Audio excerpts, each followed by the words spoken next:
Assalamualaikum warahmatullahi wabarakatuh. Mari kita lanjutkan pembelajaran pagi ini yang akan membahas tentang siklus akuntansi pada perusahaan jasa. Tahap yang pertama ada tahap pencatatan. Itu ada 3 tahap dalam siklus akuntansi perusahaan jasa. Yang pertama itu analisis bukti transaksi, kedua penyusunan jurnal umum, dan ketiga posting ke buku besar. Yang akan kita bahas pada hari ini adalah 1 dan 2, analisis bukti transaksi dan penyusunan jurnal umum. Untuk menganalisis bukti transaksi yang kegiatan kita sehari-hari, misalnya nota tunai, nota kredit, nota untuk pembayaran secara langsung atau berdasarkan kwitansi yang ada. Terus kalau ada faktur pajak, itu merupakan bukti-bukti transaksi. Nah, sekarang kita menganalisis ada dua contoh yang perlu kita analisis dalam bukti transaksi yang ada, yaitu 1, misalnya ada sebuah nota debit, nota tunai yang langsung dibayar oleh perusahaan untuk membeli sebuah perlengkapan. Untuk menganalisis transaksi ini, itu analisisnya berupa perlengkapan kita akan bertambah. Jadi barang yang ada di perusahaan akan bertambah. Tapi kas, uang tunai yang ada di perusahaan itu akan berkurang. Untuk yang kedua, ada faktur pajak. Faktur pajak dari pemerintah yang kita dapatkan itu per tahun, itu yang telah dibayar oleh perusahaan. Menganalisisnya itu oleh perusahaan adalah beban pajak. Jadi beban pajak akan bertambah.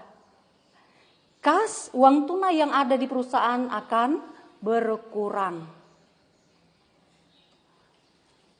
Untuk melaksanakan jurnal umum, kita harus mengetahui dulu mekanisme debit dan kredit, atau namanya hukum debit dan kredit.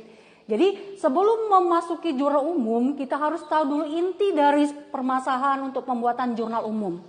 Kalau tidak menguasai ini, kita tidak akan bisa melaksanakan menganalisis jurnal umum yang ada. Misalnya harta itu ya termasuk kas, ya, piutang itu bertambahnya di sebelah debit, berkurang di sebelah kredit, saldo normal di sebelah debit sesuai dengan bertambahnya.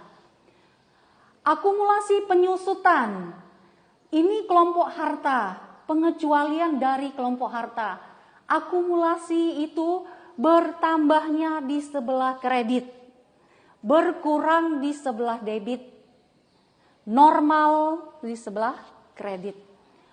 Utang, kode 2 utang itu bertambah di sebelah kredit, berkurang sebelah debit, normal kredit. Modal bertambah di sebelah kredit, berkurang sebelah debit, normal kredit. Prive, nah ini prive merupakan kelompok modal, pengecualian dari modal. Prive itu bertambah di sebelah debit, berkurang di sebelah kredit, saldo normal debit. Pendapatan bertambah di sebelah kredit, berkurang di sebelah debit, normal di sebelah kredit. Beban apa saja, ya, beban gaji, beban sewa, dan beban lain-lain. Itu bertambah di sebelah debit, berkurang di sebelah kredit, saldo normal di sebelah debit. Jadi saldo normal ini itu selalu tempat bertambahnya akun-akun itu.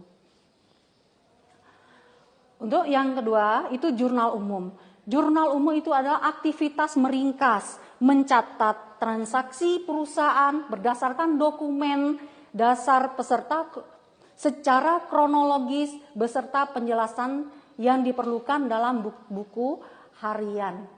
Nah, untuk contoh ini ada sebuah contoh transaksi pada bulan Januari 2019 itu Gilang mendirikan bengkel elang motor.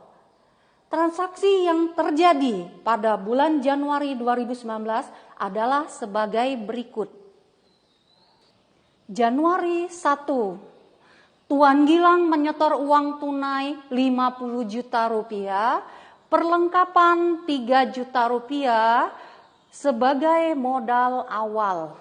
Nah, dari sini kita ada penyotoran uang tunai. Uang tunai ini berupa namanya kas. Ini kas.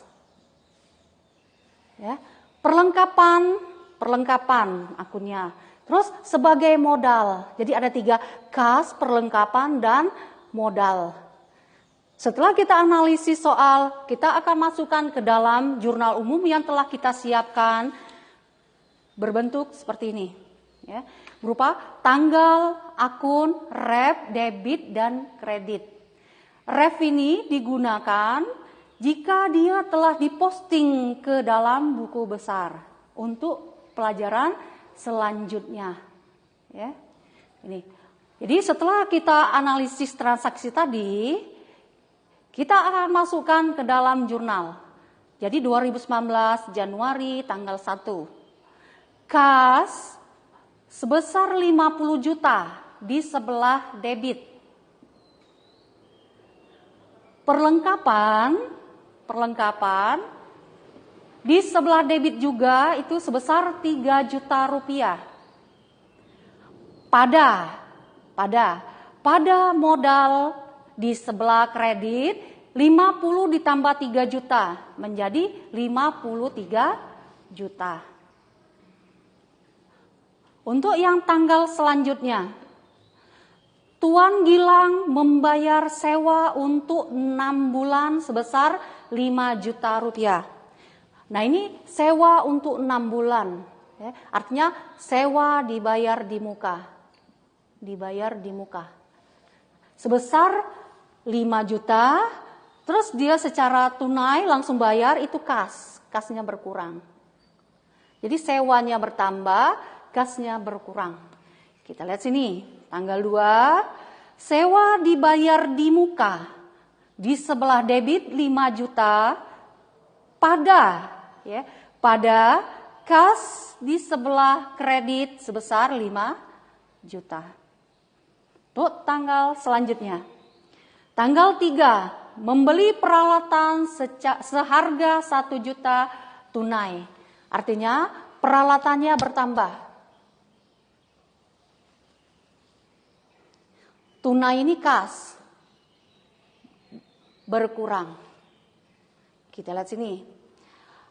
Tanggal 3, peralatan bertambah 1 juta pada kas sebelah kredit sebesar 1 juta. Untuk tanggal selanjutnya, tanggal 5, menerima pendapatan jasa servis 1 juta.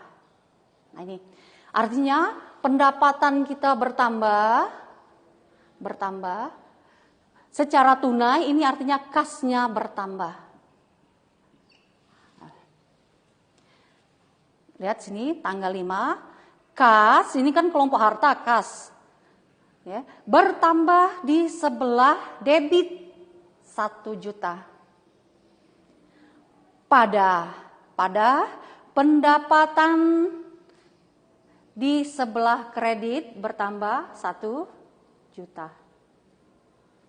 Tanggal 6, mengambil uang untuk keperluan pribadi sebesar 500.000. Jadi pengambilan pribadi itu Privenya bertambah karena diambil uang berupa tunai itu kas. Kasnya berkurang. Prive itu bertambah di sebelah debit 500.000 pada kas di sebelah kredit 500.000.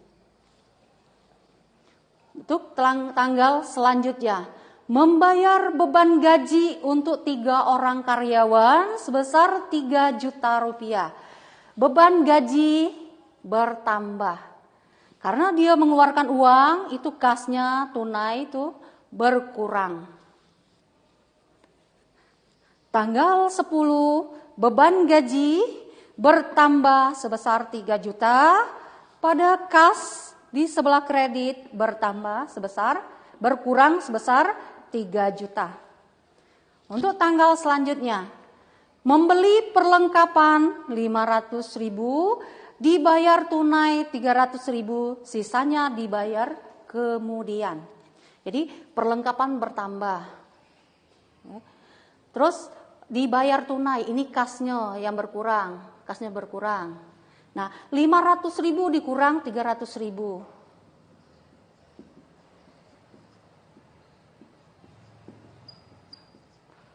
200.000. Nah, inilah dibayar kemudian, namanya utang. Nah, ya, jadi utangnya bertambah. Kita lihat sini. Perlengkapan itu bertambah sebesar 500.000 di sebelah debit.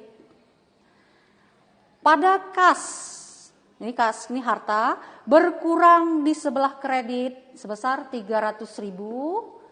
Dan utang bertambah di sebelah kredit 200.000. 3 tambah 2 menjadi 500.000. Terakhir, tanggal 17 membayar beban listrik itu 800.000. Jadi beban listrik bertambah. Karena mengeluarkan uang itu kas berkurang. Untuk transaksi yang terakhir itu beban listrik bertambah 800.000 di sebelah debit, pada kas di sebelah kredit berkurang 800.000. Setelah selesai kamu memindahkan ke jurnal umum, antara sebelah debit dan sebelah kredit ini harus sama jumlahnya. Inilah keseimbangan debit dan kredit. Kita jumlahkan seluruhnya menjadi Rp64.800.000 di sebelah debit, sebelah kredit Rp64.800.000. Itu saja pembelajaran kita pada pagi hari ini. Mudah-mudahan bisa dimengerti. Jika ada pertanyaan silakan kita di classroom. Ibu akhiri dengan wassalamualaikum warahmatullahi wabarakatuh.